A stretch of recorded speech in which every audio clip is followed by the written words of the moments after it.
500 guru yang tergabung dalam YPLP PGRI Kota Palembang hadir di pembinaan guru dan pegawai di lingkungan YPLP PGRI Kota Palembang di Gedung Aula SMK Negeri 6 Kota Palembang.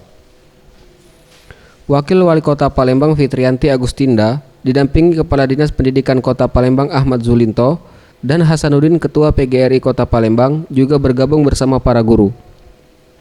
Fitrianti Agustinda yang ditemui mengungkapkan, pembinaan guru dan pegawai di lingkungan YPLP PGRI Kota Palembang sebagai ajang silaturahmi pemerintah Kota Palembang bersama guru dan juga memperkokoh rasa kebersamaan, kepedulian, komitmen untuk menuju guru profesional dan Palembang pintar.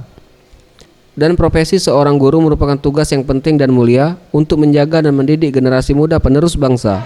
Saya mengimbau juga karena guru ini adalah profesi yang sangat penting, ya, mendidik, menjaga para generasi muda. Sebaiknya juga kita juga harus memperhatikan kesejahteraan para guru, ya, gaji-gajinya, insentifnya, sertifikasi dan sebagainya. Kesejahteraan guru juga harus kita perhatikan, ya. Ia juga menambahkan, untuk kedepannya peran serta guru dan Pemkot Palembang bukan hanya dalam hal pendidikan saja, akan tetapi bekerja sama untuk memajukan Kota Palembang menuju Palembang Emas. Maulana Yusuf, Sriwijaya TV.